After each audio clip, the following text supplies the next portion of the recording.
The Great Hall of the Galactic Council stretched for nearly a mile in every direction. Massive pillars of crystal held up a ceiling that showed the stars themselves, and representatives from 347 spacefaring civilizations filled the chamber with the sound of 1,000 different languages. This was the most powerful governing body in the known universe.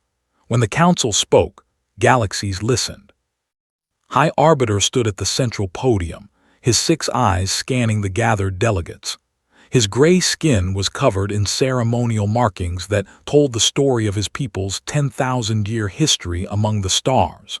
He had led the council for 3 centuries, and in all that time, he had never felt more certain about a decision. "The evidence is clear," announced, his voice carrying to every corner of the chamber through ancient technology. "The species known as humans have violated 17 of our most sacred treaties. They expand without permission. They claim worlds without registration. They ignore every warning we send them. They are a threat to galactic order." A murmur of agreement rippled through the delegates. The silken minds of all of them had complained about the humans at some point. These strange creatures from the small blue planet had only achieved faster-than-light travel 50 years ago, yet they already acted like they owned the galaxy. "I call for a vote," continued. "War against humanity, total and complete. We will teach them their place in the cosmos." The vote was unanimous. 347 civilizations raised their appendages, tentacles, and energy fields in agreement. The decision was made. The Galactic Council had declared war on Earth. Smiled, showing rows of sharp teeth. Broadcast the declaration on all frequencies. Let the humans know what is coming. Give them 2 of their weeks to respond and surrender. If they do not, we will show them no mercy. The message was sent. It traveled across the void of space at speeds that would take human scientists another century to understand. It reached Earth's solar system in minutes and was picked up by every satellite, radio telescope, and listening device on the planet. In a small building in New Mexico, Dr. Morgan was drinking her 4th cup of coffee and trying to stay awake. She had been working at the SETI facility for 8 years, and in all that time, she had never found anything more exciting than a weird radio burst that turned out to be a microwave oven. The search for extraterrestrial intelligence was not as glamorous as the movies made it seem. Her computer made a sound she had never heard before, looked at the screen and blinked. Then she looked again. The data showed a structured signal, clearly artificial, coming from multiple points in space, and it was not just noise, it was a message. Ran the translation software that had been sitting unused on her computer for years. The message came through in perfect English, which should have been impossible. The aliens, whoever they were, had apparently been monitoring human communications long enough to learn the language. "People of Earth," the message read, "the Galactic Council has found you guilty of treaty violations. You have 14 of your days to surrender unconditionally. If you do not, your world will be conquered and your species will be brought under council control. This is not a negotiation. This is your only warning." Read the message 3 times. She checked the data. She ran every test she could think of. The signal was real. The source was definitely extraterrestrial. This was, without question, the most important moment in human history. She picked up her phone and called her supervisor. It went to voicemail. She tried the emergency line for the government contact she had been given years ago. A recorded message told her that the office was closed for the Thanksgiving holiday and would reopen on Monday. Looked at the calendar on her wall. It was Wednesday, the day before Thanksgiving. Of course it was. She sent emails to every address she had. She filed reports through every official channel. She did everything she was supposed to do. Then she sat back and waited. In Washington, D.C., a young government analyst named Sam was packing his bag to catch a flight home to Chicago. His mother was making tamales for the holiday, and he had not seen his family in months. When the alert came through on his computer, He almost ignored it. But Sam was good at his job. He opened the file, read the contents, and felt his heart stop for a moment. This was real. This was actually real. Aliens had declared war on Earth. He checked the deadline. 14 days. That was 2 weeks. Plenty of time to deal with this after the holiday. He flagged the file as high priority, sent it up the chain, and added a note suggesting that someone should probably look at this soon. Then he grabbed his bag and headed for the airport. His mother's tamales were not going to eat themselves. Across the country, similar scenes played out. The message reached military commanders who were visiting family. It reached politicians who were at their vacation homes. It reached scientists who were taking a well-deserved break. Everyone agreed that this was serious and that someone should definitely handle it. Everyone assumed someone else would.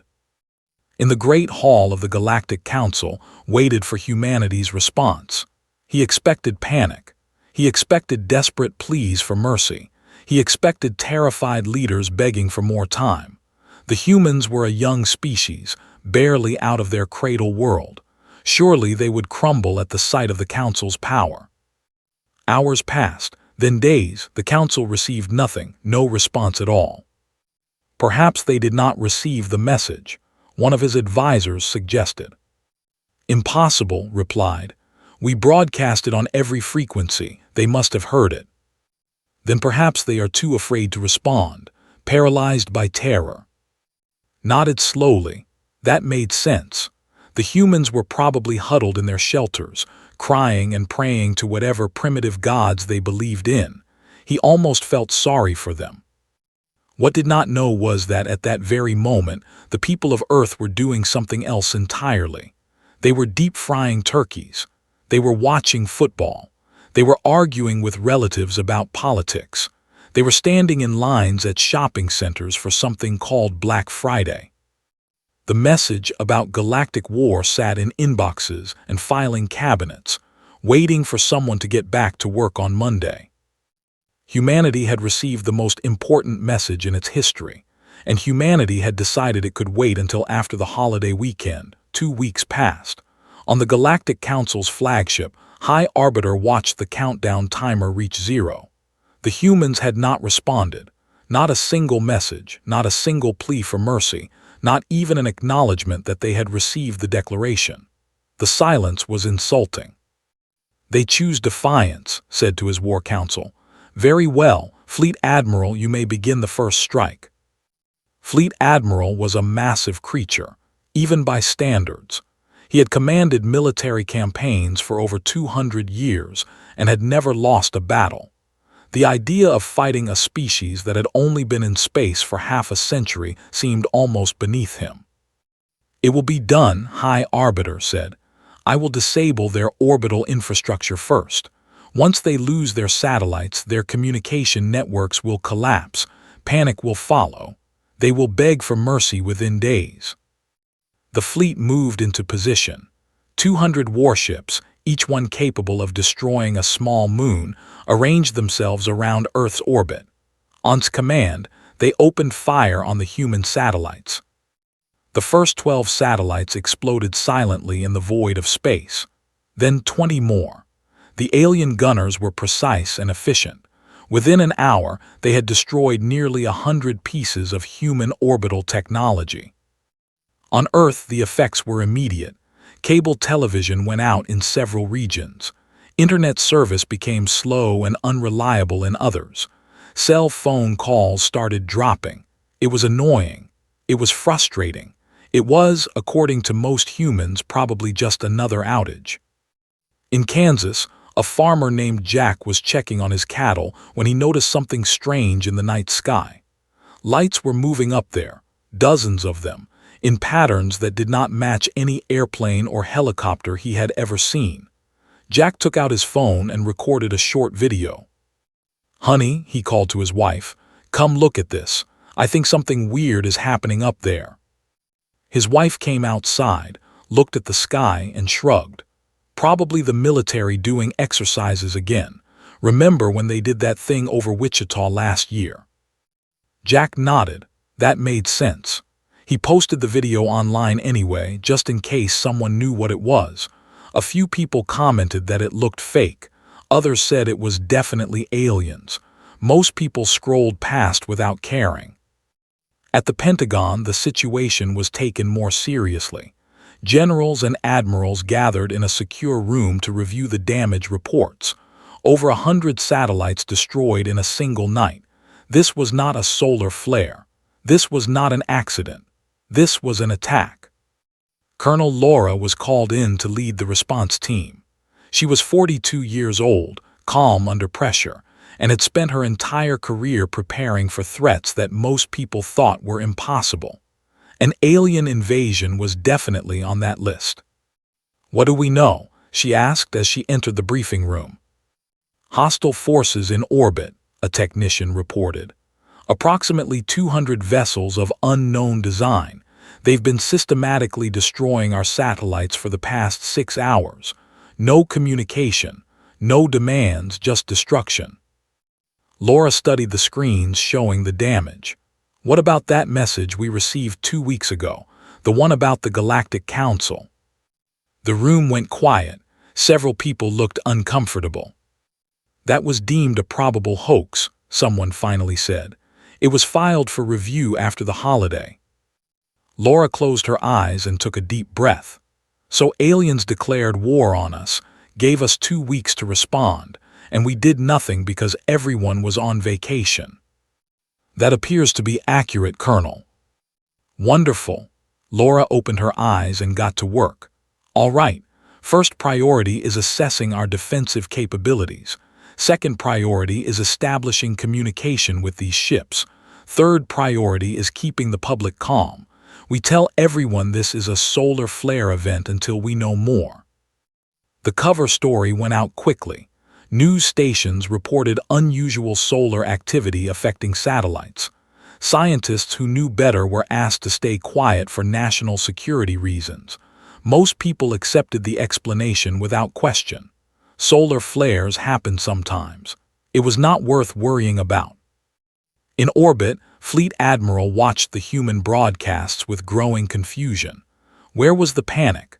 Where were the emergency announcements? Where were the terrified leaders appearing on screens to beg for mercy? The humans were talking about weather, sports, and something called a celebrity divorce. "Perhaps they do not understand what is happening," one of his officers suggested. "They must understand," replied. "We destroyed their satellites. Their communication systems are damaged. How can they not notice?" "With respect, Admiral, their systems appear to be redundant. They have multiple networks, multiple backup systems. We have damaged them, but we have not crippled them." His eyes narrowed. "Then we will hit them harder, target their military installations, show them we are serious." The fleet adjusted its position and fired again. This time, they struck radar stations, communication towers, and a naval base in the Pacific. The damage was significant. Alerts went out to military commanders around the world. And still, the general public noticed almost nothing. A brief power outage here, some static on the radio there, nothing that seemed worth worrying about. Colonel Laura received the damage reports and made a decision. The aliens, whoever they were, seemed to be waiting for a specific reaction. They wanted fear. They wanted surrender.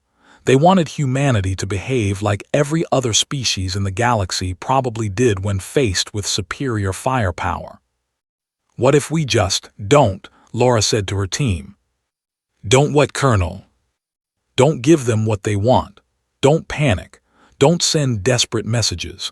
Don't acknowledge that we're impressed by their fleet. Just keep going about our business while we figure out how to fight back." It was an unusual strategy. But Laura had studied military history, and she knew that the most dangerous thing you could do to an enemy was refuse to be afraid of them. Fear was a weapon. If you took it away, you took away their power. "Continue the solar flare cover story," she ordered. "Quietly mobilize our forces. Begin analyzing the enemy technology for weaknesses. And whatever you do, do not let them see us sweat."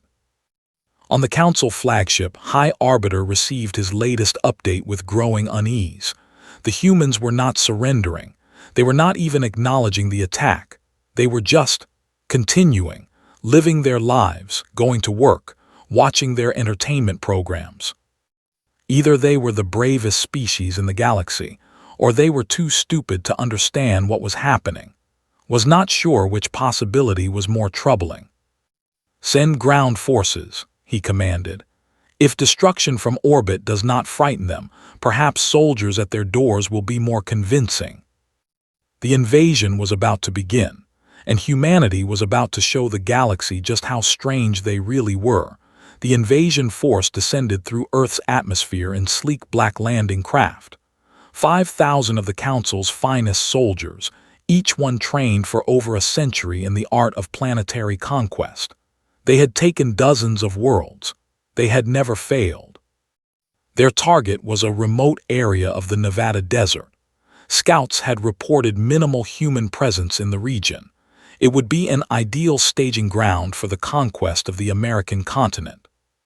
What the scouts had failed to mention was that the desert was currently hosting the cleanup week after a festival called Burning Man. The landing craft touched down in a cloud of dust. Hatches opened. Soldiers poured out, weapons raised, ready to establish dominance over the primitive natives.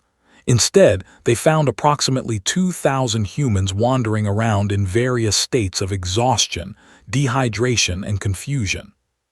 The first human to approach the invasion force was a young woman with bright pink hair and a t-shirt that said "Space is the place." She looked at the 7-foot-tall alien soldiers with their advanced weapons and armor, and her face lit up with joy. "Oh my God," she said. "This is the best art installation I've ever seen. How did you guys get the costumes to look so real?" Before the squad commander could respond, she hugged him. The commander, whose name was, had conquered 12 planets. He had fought in wars that lasted centuries. He had seen things that would drive lesser beings mad with terror. He had absolutely no idea how to handle being hugged by a small human woman who smelled like sunscreen and something called patchouli. "Release me," he demanded. "I am commander of the Galactic Council Invasion Force. You will surrender or be destroyed." The woman laughed. "Your character is so good. Are you method actors? This is amazing." More humans gathered around. They took pictures. They asked questions about the special effects. One man offered Commander a granola bar and said he looked like he needed to eat something. Soldiers looked to him for guidance. Their training covered combat scenarios, hostage situations, and planetary siege tactics. Nothing in their education had prepared them for this. "Sir," one soldier reported through the communication channel, "the humans appear to be immune to intimidation. They keep trying to touch our equipment and asking if it's made of recycled materials." "They are clearly insane," another soldier added. "One of them is trying to teach me something called a drum circle." Commander made a tactical decision. "Fall back to the landing craft. We need reinforcements. These humans are not behaving according to any known pattern." The invasion force retreated to their ships and sent an urgent message to Fleet Admiral. The report described humans who showed no fear, no aggression, and no apparent understanding that they were being invaded. One soldier noted that a human had drawn a smiley face on his armor while he was distracted. On the Council flagship, read the report with disbelief. "This cannot be accurate. They must be warriors in disguise." "The initial scans show no weapons," an analyst replied. "Just unusual clothing, recreational substances, and a lot of small lights they wear around their necks. This is some kind of trick. The humans are testing our resolve." Slammed his fist on the console. "Prepare a larger force. We will take one of their major cities and show them we are serious." While the Council prepared its next move, something else was happening on Earth. Jack's video of the strange lights had been picked up by news networks. Amateur astronomer Ben, working from his backyard observatory in Arizona, had captured clear images of the alien fleet near the moon. The footage was undeniable. The government's solar flare story was falling apart. Colonel Laura called an emergency meeting. "We can't hide this anymore. The public is going to find out. We need to control the narrative." The president addressed the nation that evening. He confirmed that Earth had made contact with extraterrestrial beings. He explained that there had been some misunderstandings and that military and diplomatic teams were working on a resolution. He asked everyone to remain calm. The next morning, the internet exploded with reactions.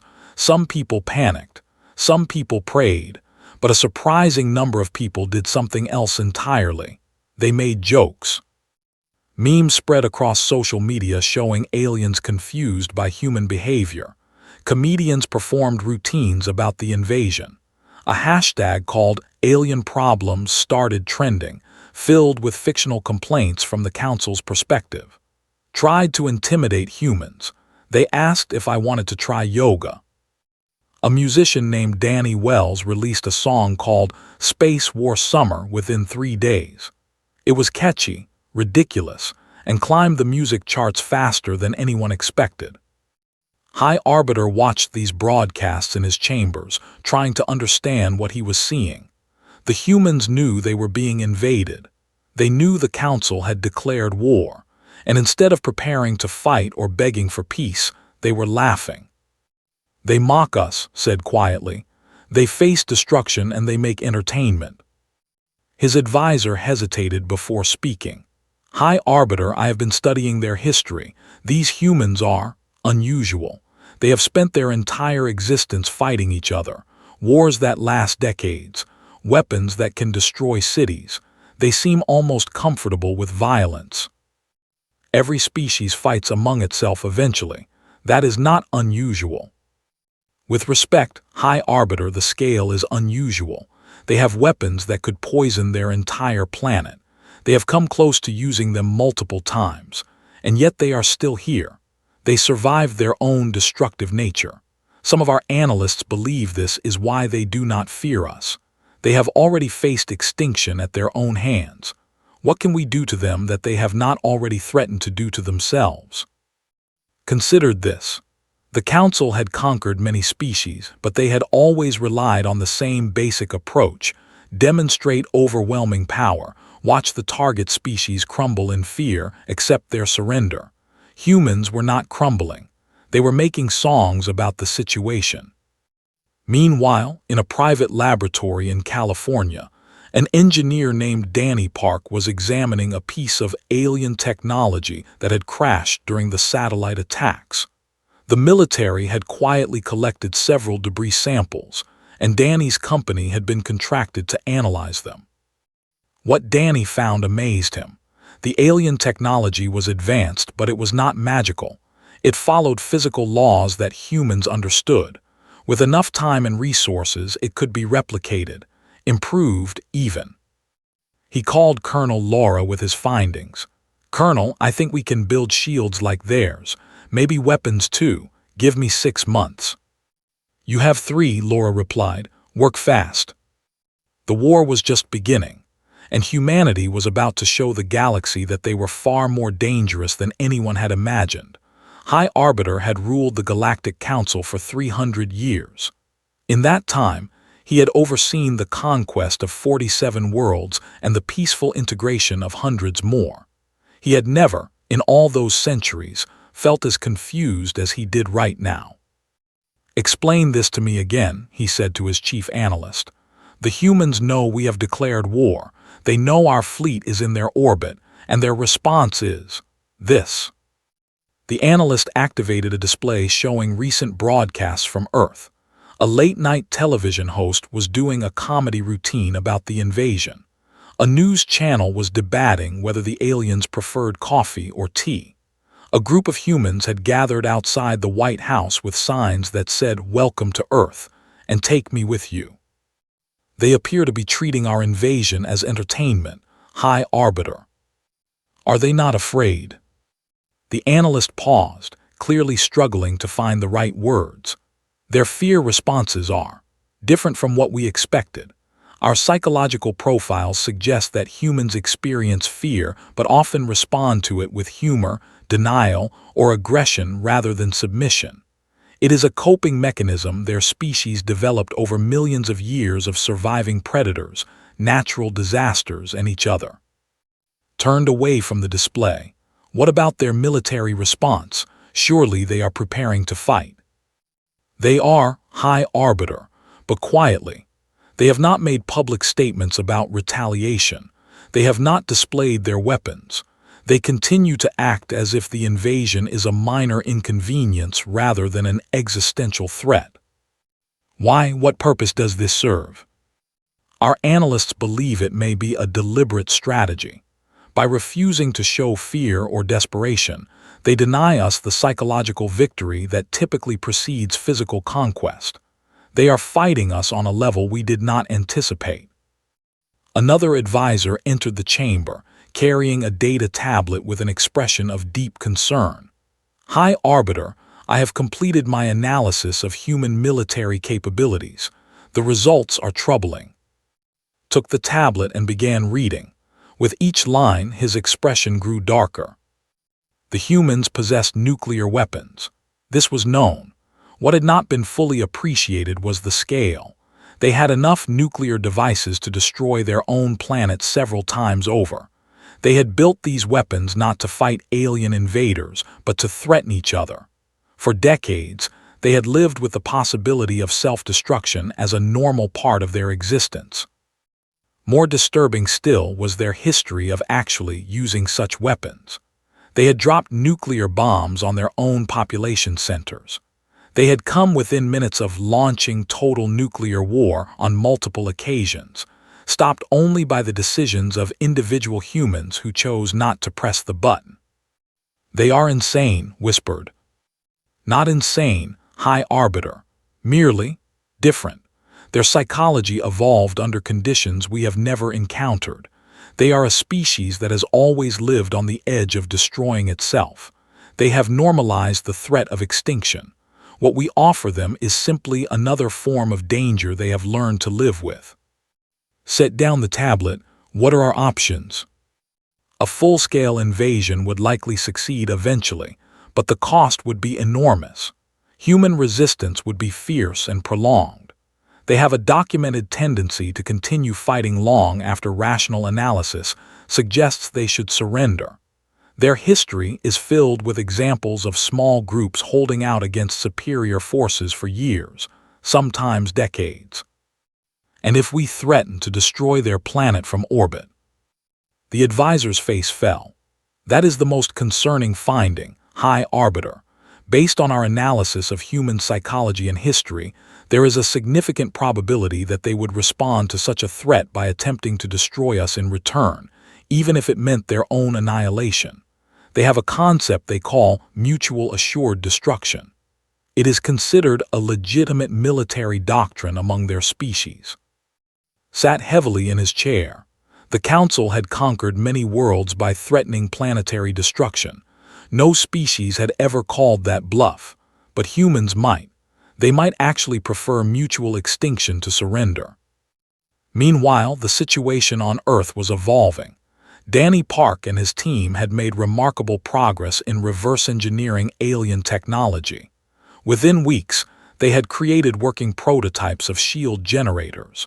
Within months, they had begun adapting alien weapons systems for human use.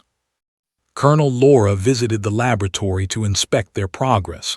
"How is this possible?" she asked. "Their technology is centuries ahead of ours." Danny smiled.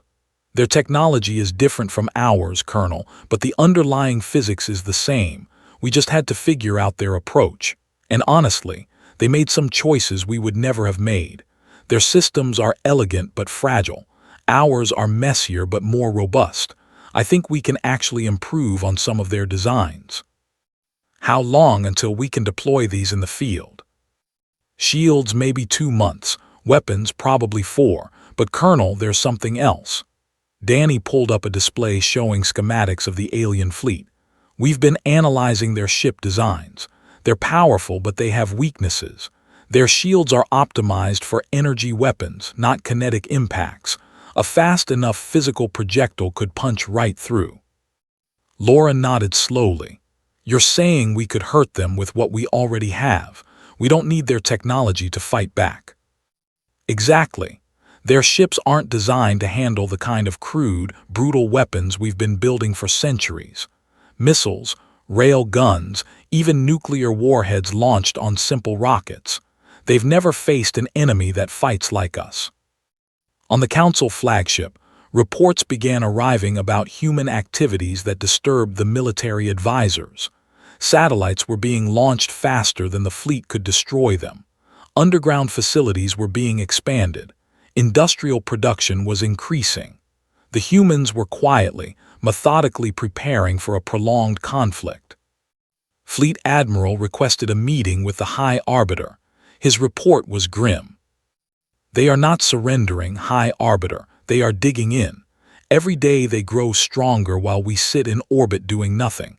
Our supplies are limited. Our fuel reserves are declining. We planned for a quick conquest, not a prolonged siege. What do you recommend? Hesitated before answering. I recommend we reconsider our position, High Arbiter. The humans are not the easy target we believe them to be. They are something new, something the Council has never encountered, a species that does not respond to our standard methods of conquest. Stared out the viewport at the blue planet below. Such a small world, such a young species, and yet they had proven more difficult to intimidate than civilizations 10 times their age. Contact their leaders, finally said. Tell them we wish to negotiate. Looked surprised. Negotiate? High Arbiter, we declared war. To negotiate now would appear weak. Would you prefer to continue this war until our fleet runs out of supplies? Would you prefer to destroy their planet and watch them launch their nuclear weapons at us in retaliation?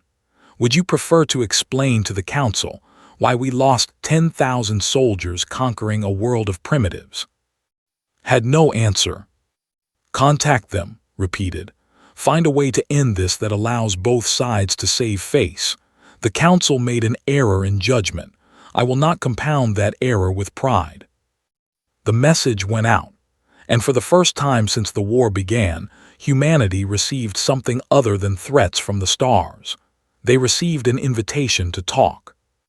The galaxy was about to learn an important lesson about the small blue planet and its strange, fearless, unpredictable people. The neutral space station hung in the void between star systems, a place built centuries ago for exactly this purpose. Negotiations between civilizations that had found themselves in conflicts they could not win. The Galactic Council had used it many times before, always as the generous victor offering terms to defeated enemies. This time was different. High Arbiter arrived first, accompanied by his advisors and a minimal security detail. He had considered bringing a larger force but decided against it. The humans had proven unpredictable. Showing too much military strength might provoke them. Showing too little might encourage them. Better to appear reasonable. The human delegation arrived shortly after. Colonel Laura led the group, dressed in a simple military uniform without medals or decorations. Beside her was Grace, a diplomat who had spent 20 years negotiating treaties between nations that hated each other. Dr. Morgan came as scientific advisor, the same woman who had first received the Council's declaration of war nearly 4 months ago. Studied them carefully, 3 females of their species, none of them armed, at least not visibly. They showed no signs of fear or submission as they entered the chamber. If anything, they looked mildly curious, like travelers visiting an interesting museum. High Arbiter, Grace said, offering what appeared to be a gesture of greeting. Thank you for this opportunity to resolve our differences peacefully. Inclined his head. The Council prefers diplomatic solutions when possible. It is unfortunate that our initial communications were not responded to appropriately. A slight smile crossed Grace's face. Yes, the timing was unfortunate. Your declaration arrived during a major holiday period.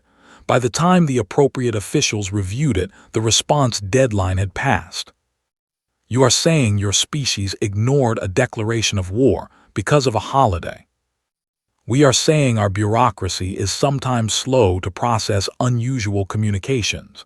It was not intentional disrespect, simply a systems failure. Was not entirely sure he believed this, but he let it pass. The humans were offering him an explanation that allowed both sides to avoid admitting defeat. Their war had not been lost.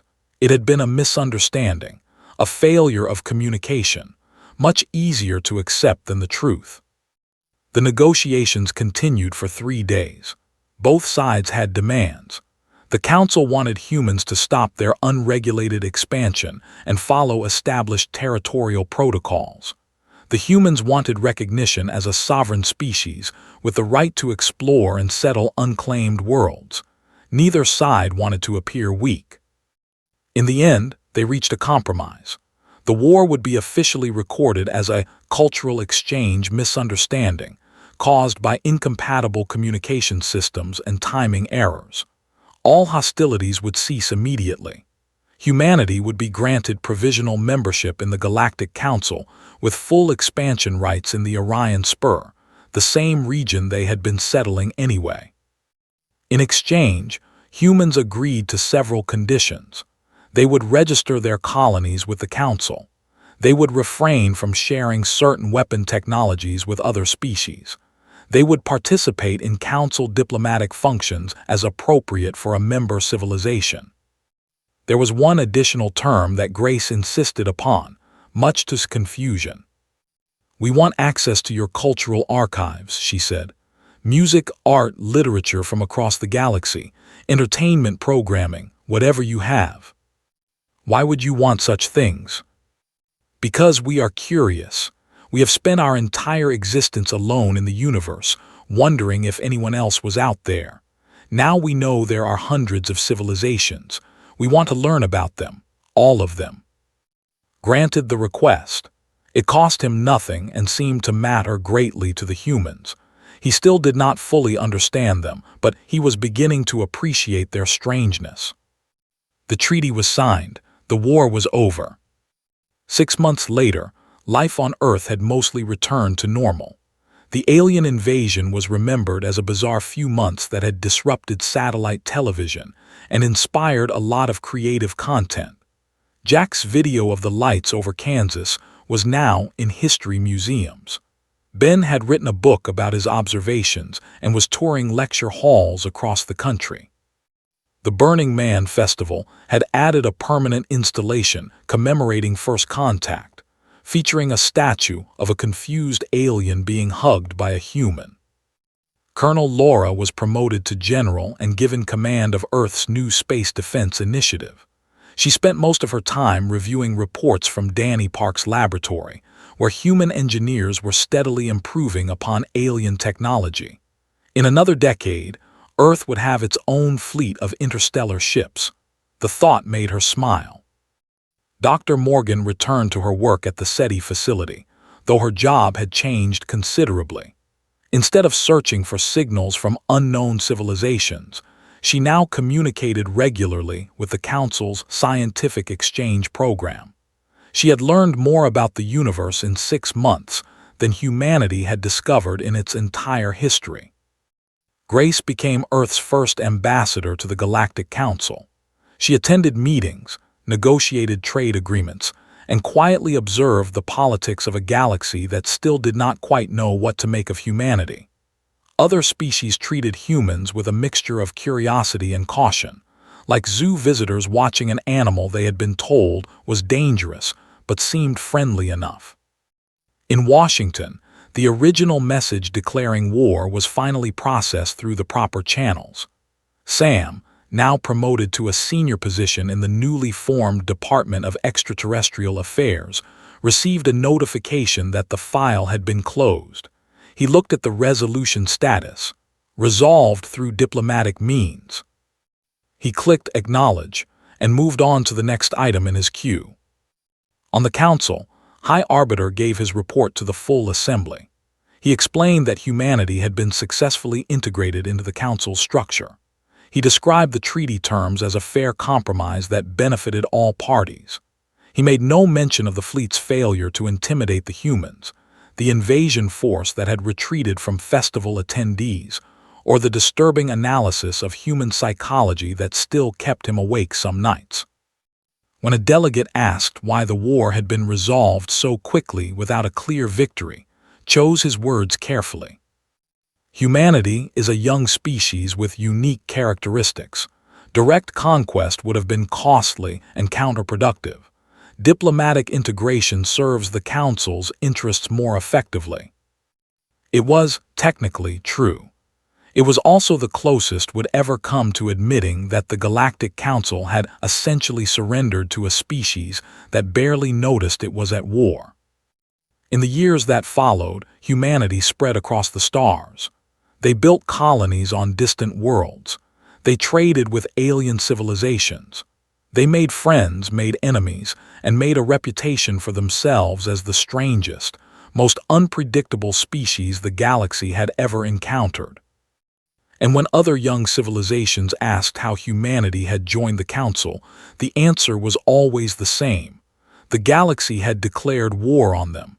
They had hardly noticed, and somehow that had been enough to win. The universe was a vast and ancient place, full of powerful empires and advanced technologies. But on a small blue planet orbiting an ordinary yellow star, a species had evolved that simply refused to be impressed by any of it.